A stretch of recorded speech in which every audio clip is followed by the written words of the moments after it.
The Irving Black Arts Council is hosting their annual exhibition in honor of Black History Month. Two of their featured artists are with us to give us a preview of the exhibit, Lloyd and Elijah Thomas. Welcome to the show. Thank you for having us here. Yeah. It is a pleasure to have you here. This art exhibit is one that I look forward to every year because they always bring us such wonderful artists from varied backgrounds, and the impact of the work is always like, whoa, it blows me away. So let me ask both of you, and I'll start with you, Elijah. Why did you decide to exhibit this year? I'm really getting out of my shell in my art career, and this was just an opportunity I couldn't pass up. So upon being accepted, I was just ecstatic about it. That's great. And Lloyd, you made a trip to be involved in this. Can you tell us a little bit about why you? Oh yes, I came from Brenham. Oh.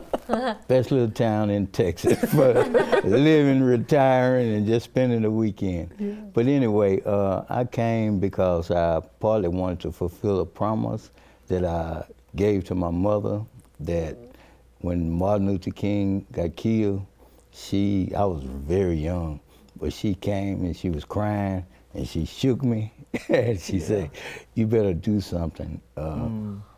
And I was like, "Okay, Mama," but I didn't kill him. I'll do whatever I can. And I thought it would be in football, but that didn't happen. I got kicked off the team. So later in life, I just started drawing and painting. I had a lot of brothers and they could all draw. And so I just fed off of what they were doing and added a little bit to myself, from myself. Well, I'll say that it's pretty impressive. This is a book that he's written. It's autobiographical and just beautiful, beautiful work. So yeah, thank you. Yeah, that story got me a little emotional just hearing you talk about that. Right? That was very, that's awesome. But what can you both tell us about the theme, Art Uninterrupted? You want to go first? Yes, I suppose so. Art Interrupted is essentially about finding what you want to do as an artist and really diving into your own unique style. There's so many ways to do art that traditional art doesn't cut it anymore. People are wanting to contemporize their art, and they're wanting to add their own flair to it, as we do. And that's pretty much what I'm bringing to the table, is my own style. That's great. Great, yeah. Lloyd?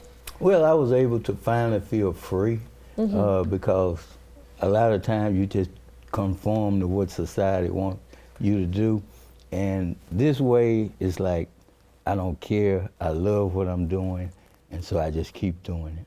And we'll have an opportunity to see what that looks like visually when we visit the exhibit. So, Lloyd, I want to know a little bit more about your work. I mean, I see a definite style and interest here, but what kind of subject matter are you? Well, I work with acrylics, and it's more along the lines of folk art, and so I have a good time doing that, and it's easier for me because it takes oil so long to dry, but acrylics right on time. You can make that work happen.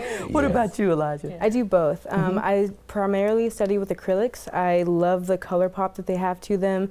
With oil, it takes a long time to dry, like you said. And while there are ways to shorten that time period, just acrylic is so much more vivid, and like it pulls you into the painting. I love seeing both, but I agree with you that there's something about the way that color pops with the acrylics. It's just gorgeous. Yeah. Well, we look forward to seeing both of y'all's artwork and the others at the exhibit this Saturday. Absolutely, looking forward to it. Thank you. So folks, make sure that you check out the artist's reception on Saturday, February 5th at the Irving Arts Center. The other artists are Nikki Delk, Vanessa Mishak, Kamiko Johnson, and Warwick McDonald. You can meet them all Saturday, February 5th, 5 to 7 p.m. at the Irving Arts Center Main Gallery. The exhibit runs through February 26th.